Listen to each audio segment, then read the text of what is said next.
Name is Gordon Crane, Environmental Program Manager for the CB base in Gulfport. Uh, Need to back up. Environmental Restoration Manager now because I was a department manager, then I retired, and they keep me as a consultant for 25 hours a week. And so, yeah, it's a good part-time retirement job. I've been doing this for about a little over 25 years now, for dealing with the Agent Orange issue. I'm more of a remedial environmental manager, regulatory specialist. I look at the laws, figure out what we're going to do, uh, work on cleanup strategies, public meetings, negotiations with state regulators. We have an integrated team, geologists, certain kinds of civil engineers, environmental engineers, toxicologists. Uh, there's It takes a bunch of people to get your arms around Agent Orange. Now, I will tell you that Agent Orange was not a weapon in so much as it was a herbicide. The herbicide, the base for this herbicide was two common herbicides: 2,4-D, which is still available, and 2,4,5-T, which is not available. 2,4,5-T was the problem. That's when you cooked up the herbicides to make Agent Orange, the 2,4,5-T generated dioxins. It added that. Dioxin is the problem with herbicide, any place that herbicide orange was used. The herbicides all have degraded, they're gone, but the dioxin stays, and it has a half-life. The half-life is literally forever. It just doesn't go away. For a long time. It is. So you said it wasn't used for warfare, and it was used during Vietnam to clear out the vegetation around like supply roads and stuff. Through the jungle, where the Viet Cong, that's those were their supply roads through the jungle, and our pilots couldn't see them. Um, During Vietnam, I was in a fighter squadron on an aircraft carrier. Now uh, we carried napalm on the carriers, and we would load napalm on the F4s, and the pilots would take over and drop napalm on the jungles. But the jungles were so dense and wet that you couldn't keep a fire going. So the herbicide orange was pretty effective in defoliating the jungles, and then they could see the supply routes. So did they have any idea of the side effects at the time, or like any inkling at all? Do you know? Uh, yeah, yeah, they did. Um, they've been studying it. I'm not saying our government necessarily did, but they were Dow Chemical and a number of the other chemical companies started having meetings in the earlier 60s about the problems with 2,4,5-T, not Agent Orange, but one of the components. And it slowly started being removed from the marketplace. So the auxins are the dioxins are make it deadly. So can you just give me a brief summary of what a dioxin is? A dioxin is a chain of chlorinated atoms. Now, that particular dioxin is the one that's associated with the herbicide orange.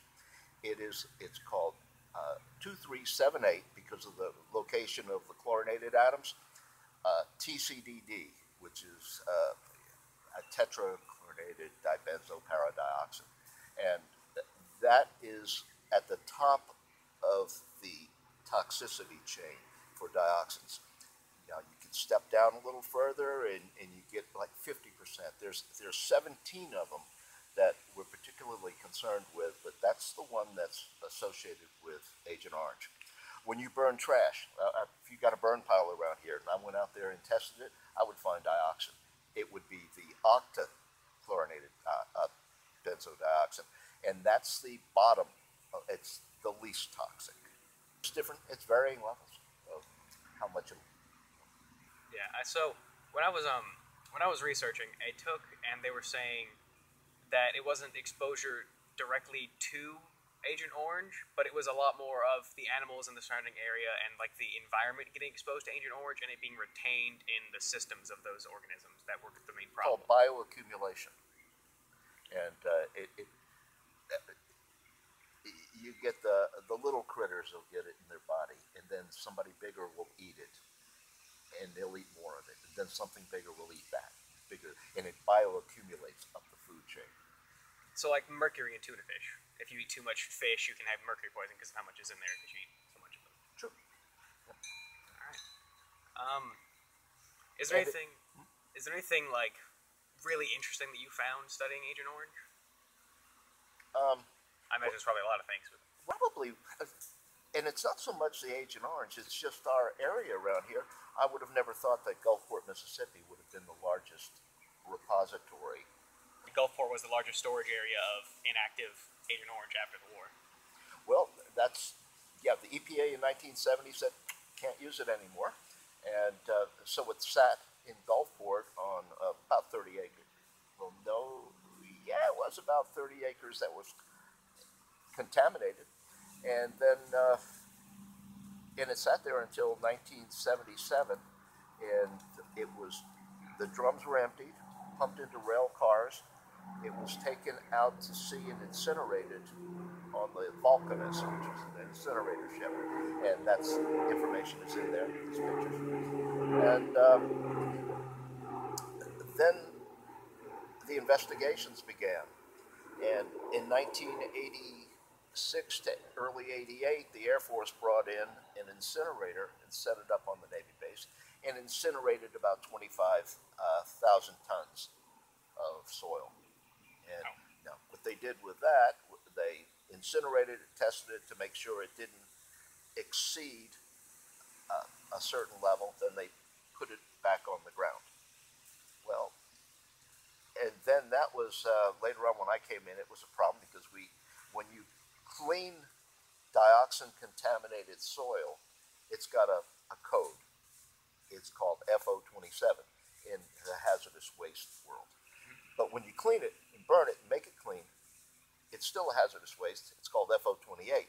And then you have to delist it with the EPA. And that was several years in the making to do that. Is there no easy way to get rid of it instead of just storing it? You can incinerate everything again, but you can't get permits to incinerate things. So it's just...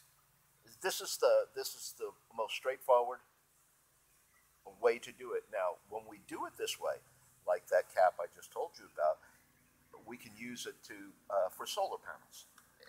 Now, the project we're getting ready to do right now, that's going to be an open storage area for military vehicles.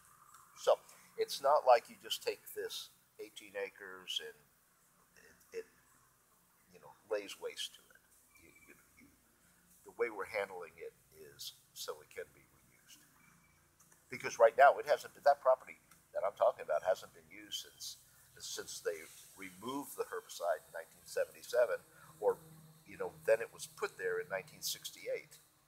So it's been useless. So, and do you think there's have you heard of any technologies or any kind of ideas that in the future might be able to get rid of the dioxins more easily, or be able to treat these Agent Orange spills a bit, I don't know, cleaner, I guess? Nothing good yet that we can use. Yeah. Now, I'm not saying there's something out there I don't know about, but we pretty much look at every option. We've exhausted our options, and we're spending. So this. So that's pretty much what I do.